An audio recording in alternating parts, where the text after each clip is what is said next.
नमस्कार, जनता पॉलिटिक्स में आपका स्वागत है। पिछले कई सालों से एक खबर सोशल मीडिया पर दौड़ लगा रही है, जिसमें कहा जाता है कि यूपीएससी में मुसलमानों की हिस्सेदारी बढ़ती जा रही है। आज इस विषय का सच जानेंगे और यह भी जानेंगे कि ऐसी बातें फैलाने से क्या नुकसान है। सोशल मीडिया पर जो खबरें प्रकाशित की जा रही हैं वो कुछ इस तरह की हैं कि हिंदुओं के पास 6 मौके जबकि मुस्लिमों के पास 9 मौके हैं यूपीएससी परीक्षा के लिए। हिंदुओं की उम्र 32 वर्ष, मुस्लिमों को 35 वर्ष तक की छूट है। तो सेकुलरिज्म की आड़ में ये क्या चल रहा है? दूसरा ये है कि जिस रफ्तार से शांतिप्रिय कौम आईएएस और आईपीएस बन रहे हैं, तो वह दिन दूर नहीं जब आपके यहाँ के डीएम, एसडीएम, पुलिस अधिकारी सब मुस्लिम ही होंगे।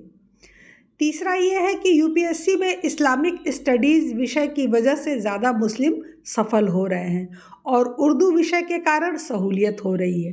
तो ये सारी बातें मनगढ़ंत और बेबुनियाद हैं। इसका सच से कोई वास्ता नहीं है।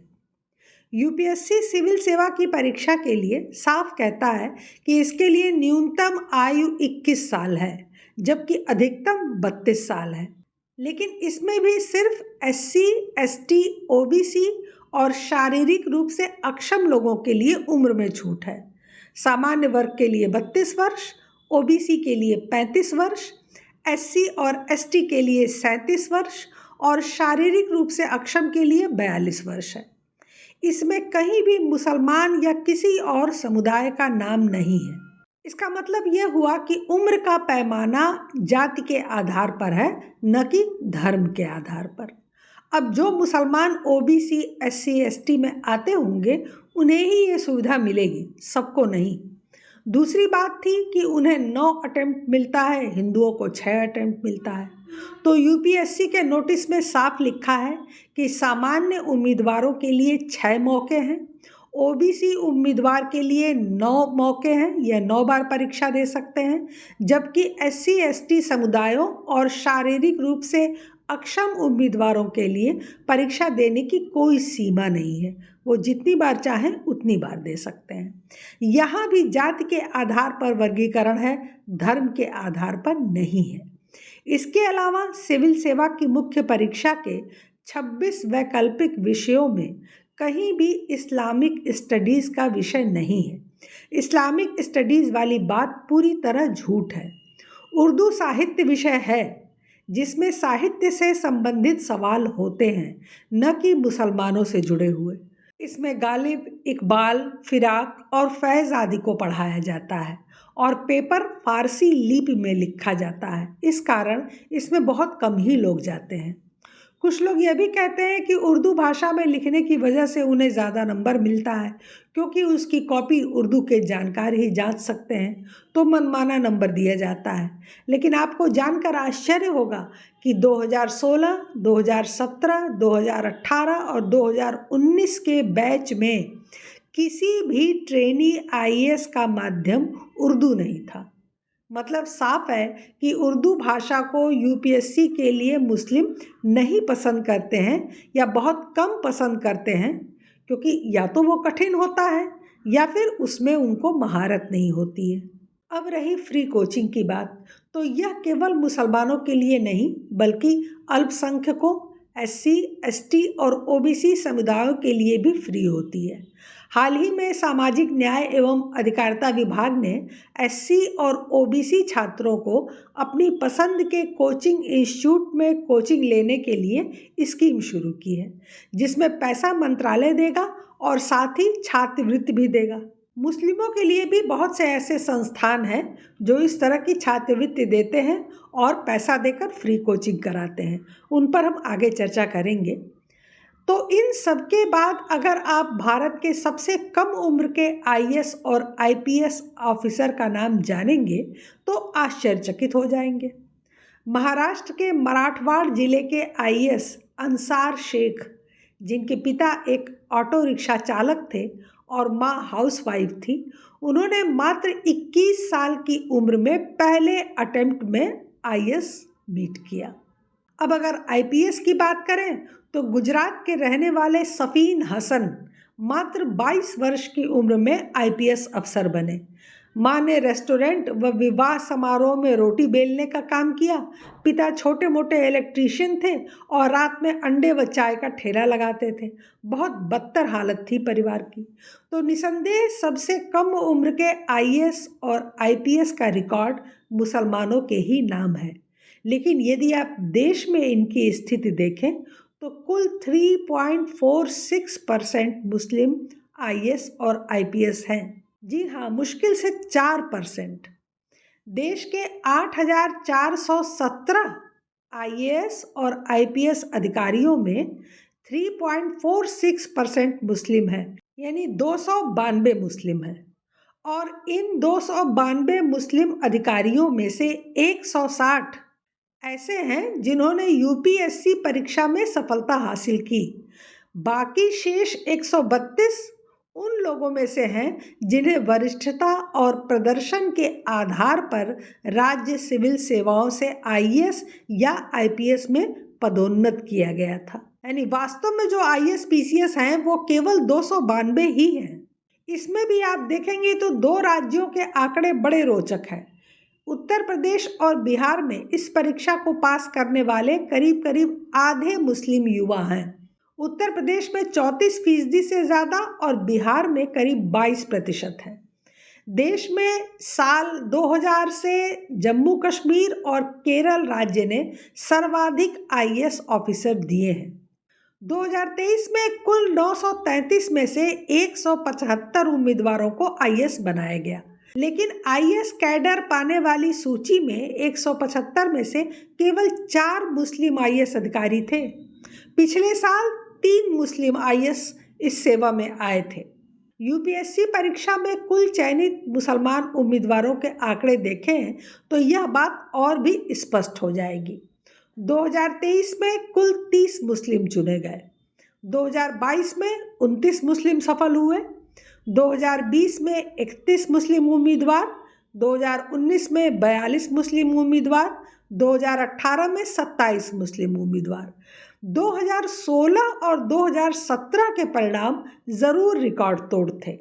2017 में कुल 50 मुस्लिम उम्मीदवार सफल हुए थे और 2016 में कुल 52 मुस्लिम चयनित हुए, जो आज तक का सबसे बड़ा रिकॉर्ड है। यही नहीं, जम्मू कश्मीर से भी 2016 में कुल 14 लोग सिविल सेवा के लिए चुने गए थे, जो अब तक की सबसे बड़ी संख्या है। इसमें 3 लड़कियां भी थीं। कश्मीर के 3 युवक टॉप 100 में भी आए थे 2016 में। इसके पहले के अगर आंकड़े देखें तो 2015 में 37 मुस्लिम, 2014 में 40, 2013 में 34, 2012 में 31, 2011 में 29। यानी 12 सालों में सिर्फ 2016 और 17 में 50 से ऊपर का आंकड़ा पार किया गया। इसकी वजह क्या थी यह तो नहीं पता, लेकिन उस समय चर्चा यही थी कि मोदी सरकार के विशेष प्रावधानों और फ्री कोचिंग की सुविधा के वजह से ऐसा हुआ। लेकिन वो सारी सुविधाएं तो आज भी मौजूद हैं। फिर वही 30-32 की संख्या क्यों बरकरार है? क्या कुछ ऐसी सुविधाएं थी जिन्हें हो हल्ला मचने के बाद वापस ले लिया गया, या फिर कोई और वजह थी 2 साल लगातार बेहतर परफॉर्मेंस की? तब बीबीसी ने लिखा था कि भारत में इस समय दक्षिणपंथी भारतीय जनता पार्टी सत्ता में है। प्रधानमंत्री नरेंद्र मोदी के शासनकाल में प्रतिष्ठित सिविल सेवा में मुसलमानों का रिकॉर्ड प्रतिशत से पास होना लगातार हाशिए पर जाते दिख रहे इस समुदाय के लिए एक उम्मीद की किरण जैसी बात नजर आती है। इसके बाद से कई मुस्लिम संगठन यूपीएससी की फ्री कोचिंग और रहने खाने की व्यवस्था भी लगातार कर रहे हैं, जिनमें जामिया मिल्लिया इस्लामिया की रेजिडेंशियल कोचिंग है, हमदर्द रेजिडेंशियल कोचिंग एकेडमी है और जकात फाउंडेशन द्वारा दी जाने वाली आर्थिक सहायता प्रमुख है। 2016-17 में सरकार ने नई उड़ान योजना के तहत सिविल सर्विस प्रारंभिक परीक्षा में चयनित अल्पसंख्यक समुदाय के 105 युवाओं को आर्थिक मदद मुहैया की थी। नकवी ने बताया था कि इस योजना के तहत पहले जो प्रति स्टूडेंट राशि थी वो 50,000 रुपये की थी, लेकिन अब सरकार ने इसे बढ़ाकर 1 लाख रुपया कर दिया। इसके अलावा नया सवेरा योजना के तहत अल्पसंख्यक मामलों का मंत्रालय अल्पसंख्यक युवाओं को मुफ्त में प्रतिष्ठित कोचिंग या संगठनों के द्वारा कोचिंग कराने की सुविधा देता है। इन सब के बाद यूपीएससी परीक्षा 2016 में पहली बार 52 मुस्लिम प्रत्याशियों ने एग्ज़ाम क्लियर किया, जबकि 2017 में 50 उम्मीदवारों ने सफलता पाई। लेकिन इसके बाद ही उनका ग्राफ नीचे गिरता चला गया। अगर आबादी के लिहाज से देखें तो मुस्लिमों की संख्या लगभग 18% है, लेकिन जो उम्मीदवार पास हो रहे हैं वह कुल उम्मीदवार का सिर्फ 4 से 4.5% ही है। अगर अपनी आबादी के मुताबिक मुस्लिम उम्मीदवार इस परीक्षा में कामयाब होते तो उनकी संख्या हर बार लगभग 130-140 होनी चाहिए थी, जो कि केवल 35-40 तक रहती है। तो उस हिसाब से इनकी संख्या बहुत कम है। अब मुख्य मुद्दा यह कि इस तरह के भ्रम फैलाने का लाभ क्या है। यदि आप मुस्लिमों का हौसला बढ़ा रहे हैं तो ठीक है, लेकिन क्यों हमें झूठा डर दिखाने की ज़रूरत महसूस हो रही है? ऐसा करके आप अपनी कमियों पर कब तक पर्दा डालते रहेंगे? यदि सबसे कम उम्र का आईएएस अधिकारी मुस्लिम है तो आपको सोचना चाहिए कि उसमें कितनी लगन और निष्ठा है अपने कैरियर के प्रति, कितनी गरीबी, भुखमरी और अभावों से जूझकर वो वहाँ पहुँचा है। तो आप क्यों नहीं पहुँच सके? हर बार किसी रिक्शा वाले, किसी ऑटो वाले, किसी चपरासी या मजदूर का लड़का सेलेक्ट हो जाता है। क्यों? क्योंकि उसे मेहनत का मोल पता है, उसे रोटी की कीमत पता है। मतलब ये है कि उसे अपना लक्ष्य स्पष्ट है। आपको भी यही करना होगा। रास्ते में कई संघर्षों और बाधाओं का सामना करना पड़ सकता है। केवल एक चीज़ जो आपको यह सुनिश्चित करने की आवश्यकता है कि आप इसे अपना सर्वश्रेष्ठ दे रहे हैं, चाहे वो परीक्षा हो, मातृभूमि हो या फिर आपका धर्म हो। जिस दिन हिंदू अपना सर्वश्रेष्ठ देने लगेंगे, किसी के आगे बढ़ने की आपको परवाह नहीं होगी।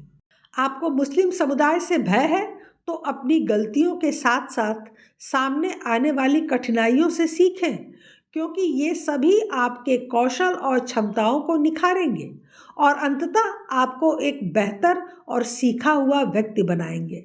ऐसा व्यक्ति जो सभी समस्याओं से निपट सकता है। इस चिंता में अपना दिमाग और समय क्यों खपाना कि वो हमसे आगे निकल रहा है, वो जीत जाएगा। सबसे महत्वपूर्ण बात है अपनी ताकत पर ध्यान केंद्रित करना और अपने लक्ष्यों को मील के पत्थर में बदलने के लिए अपने स्वयं के कौशल और क्षमताओं का उपयोग करना। दूसरों को अपने दिमाग में ना आने दें और लक्ष्य पर नज़र रखें और आप वहाँ पहुँच जाएंगे। लेकिन आप तो दूसरों के चक्कर में ज़्यादा दुबले हो रहे हैं।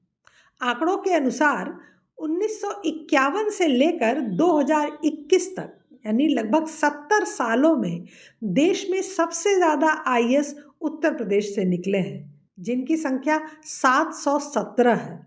वहीं दूसरे नंबर पे बिहार आता है, जहां से 452 आईएएस निकले हैं। तीसरे नंबर पर राजस्थान है, यहाँ से 322 उम्मीदवारों का चयन हुआ है। इसके बाद तमिलनाडु का नंबर आता है, जिसने 318 आईएएस दिए। फिर आंध्र प्रदेश 314, महाराष्ट्र 253, पंजाब 232 और दिल्ली से 211 आईएएस निकले हैं।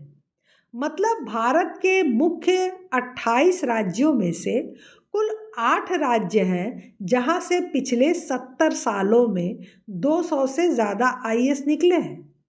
सबसे पिछड़े यूपी, बिहार और राजस्थान टॉप 3 में हैं, जबकि मुसलमानों में कश्मीर और केरल सबसे ज़्यादा आईएएस देने वाले राज्य हैं।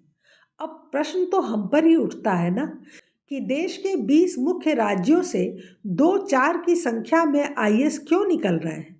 केरल, कश्मीर मुस्लिम बहुल और सर्वाधिक शिक्षित राज्य है, तो वहाँ बात समझ में आती है। लेकिन मध्य प्रदेश, गुजरात, कर्नाटक, उड़ीसा, तेलंगाना और उत्तराखंड जैसे बड़े राज्य क्यों नहीं सफल हो पा रहे हैं। मतलब सिर्फ ये है कि अपनी कमियां ढूंढना और उस पर लोगों को जागरूक करके आगे बढ़ाने का काम यदि हम करते हैं तो हमारे राष्ट्र और धर्म दोनों के लिए हितकारी होगा, बशर्ते कि हम 5% वालों की चिंता में घुलते रहें। मुस्लिम बढ़ रहे हैं तो क्या आप उन्हें रोक देंगे? आप भी बढ़िए, उनसे तेज गति से चलिए। लेकिन हम तो चुपचाप खड़े होकर हल्ला मचाते हैं और तमाशा देखते हैं कि वो बढ़ रहे हैं। सुना है ना, इंतज़ार करने वालों को सिर्फ उतना मिलता है जितना कोशिश करने वाले छोड़ देते हैं। तो आने वाले समय का इंतज़ार करने से अच्छा है सकारात्मक दिशा में कदम बढ़ाना। और ये तो पता ही होगा कि मेहनत इतनी खामोशी से करो कि सफलता शोर मचा दे। बस उसी मेहनत की कमी है हिंदुओं में। हिंदू शोर ज़्यादा मचाते हैं कांग्रेस की तरह, और नतीजा कि भाजपा सतर्क हो जाती है और अच्छी तैयारी करती है।